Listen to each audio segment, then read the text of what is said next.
Hi, welcome to Hush Affairs Chronicles. In the heart of Lagos, I, Emeka Okoye, lived a busy and ambitious life. I was an architect known for blending modern designs with Nigerian tradition. My reputation was built on my attention to details, except in one aspect of my life. Every morning, I woke up in a fancy apartment with Nneka, my fiancée. Nneka was smart and kind, a human rights lawyer dedicated to helping the marginalized. Her work inspired me but also highlighted the gap between my public life and the secret one I led. By day, I was Emeka Okoye, the celebrated architect. My firm, Okoye and Co., thrived on my success. My partner, Chike, often praised my ability to create spaces that were both functional and culturally relevant. My office with large windows overlooking the city was my sanctuary. But at night, I became someone else entirely. I would leave the world of architecture and step into the life of Amina Balogun, an artist filled with vibrancy. Amina's world was spontaneous, filled with art and creativity. We had met at an art exhibition 2 years ago, and her passion captivated me. Balancing two relationships was hard, but I thought I could handle it. My job demands provides the perfect cover. I had two phones, one for Nick and one for Amina, and became skilled at keeping my story straight. It was thrilling, but also filled me with guilt. With Amina, the life was exciting and raw.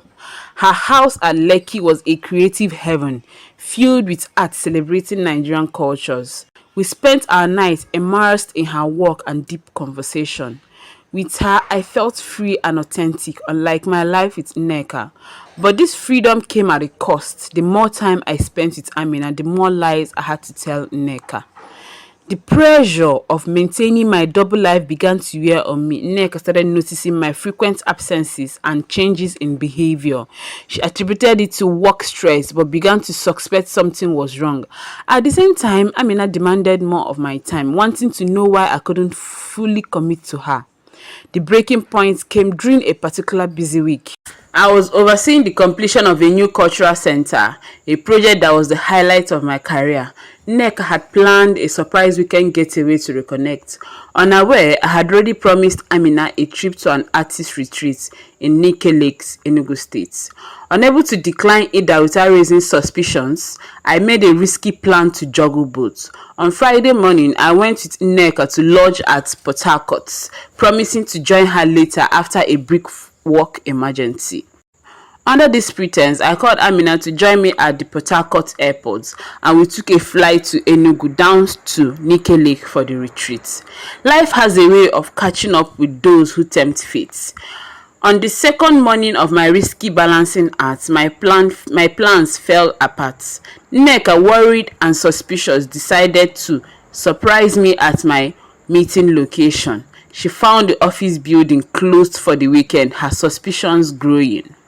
That same morning, I received a call from my business partner Chike telling me to return to Lagos for a real work emergency. I told Amina and she decided to follow me back to Lagos, that the retreat won't be the same if I was not there. I booked our flight and we set off. On getting to the Lagos airport, I bade goodbye to Amina at the airport and I left. Unknown to me, she was following me, as she also have grown suspicious on why I was not giving her proper attention. On getting to the office, I came face to face with Nneka. While still trying to tell her a convincing lie, Amina came down from the car and walked straight to me. All my years of perfecting my double life left me stunned. I was caught pants down in lies. Nneka stopped mid-sentence, looked at me, looked at Amina. Confirming her suspicions, she walked away. Amina asked me, "Who is that?" I was still trying to come out with something. My brain was stuck. I couldn't say anything convincing.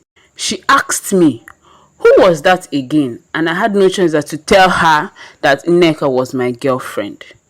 She busted out crying, asking me if this was the reason why I couldn't give her attention, if it was the reason why I was always busy and telling her different lies left, right and center.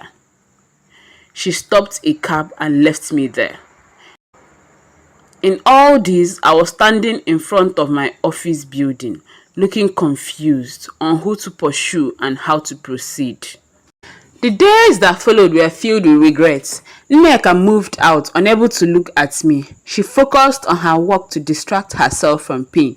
Amina cut off all contact, retreating into her art to heal.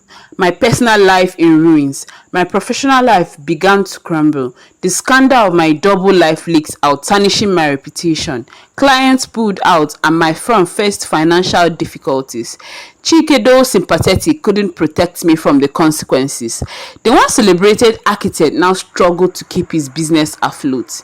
In my despair, I realized I had to face who I had become. I sought therapy to understand why I had led such a double life. I uncovered insecurities and fears driving my action. Slowly, I had begun to rebuild. I reached out to Nneka and Amina, apologizing sincerely. Though they couldn't forgive me immediately, they appreciated my effort to make amends. I poured my energy into work, not for accolades, but to find meaning. I started a new project, a community tech hub, to bring people together. It became a symbol of my desire to rebuild connection I had severed. The tech hub was different from anything I had designed. Designing it was therapeutic, a way to channel my remorse into something positive. Months turned into years and I slowly earned back respect. The community center opened to widespread praise, not just for its design but for its purpose. It became a place for support and connection, reflecting my journey towards redemption. Nneka saw my genuine efforts and forgave me. We didn't rekindle our romance but became friends, supporting each other. Amina too saw the changes in me. She remained cautious but allowed me back into her life as a friend.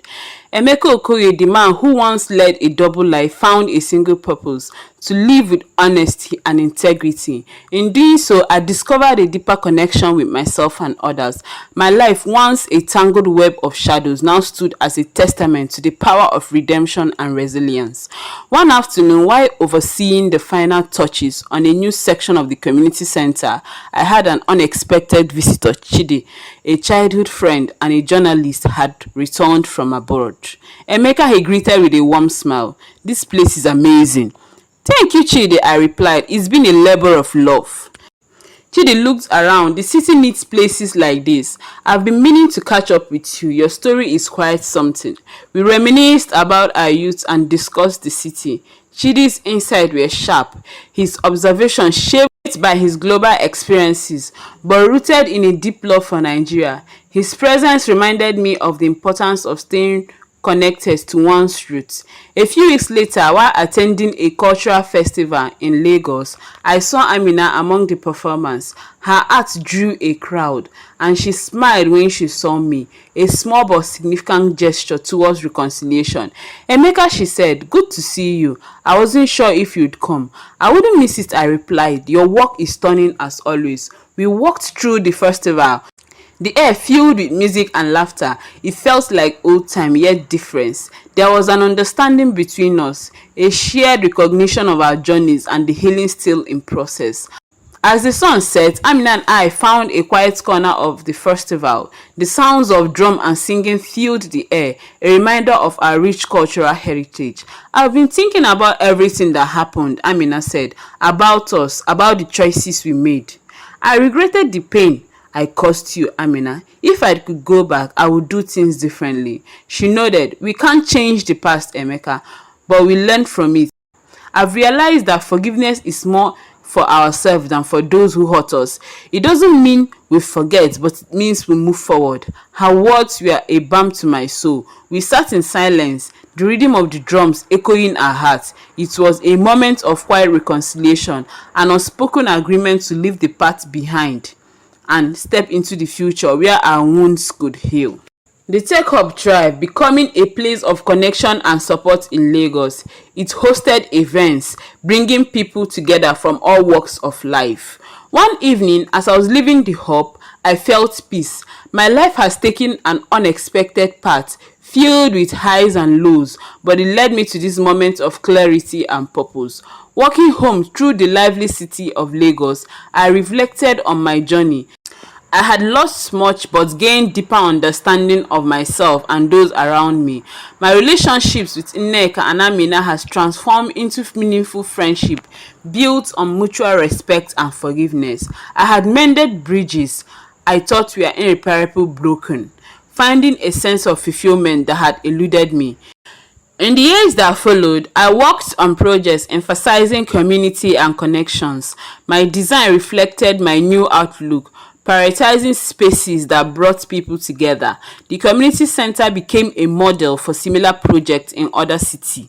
I was invited to speak about the importance of integrity in design and life. What is your take on this story? Did you enjoy it? Tell me all about it in the comment section. For similar stories like this, subscribe, like, share. See you in my next story.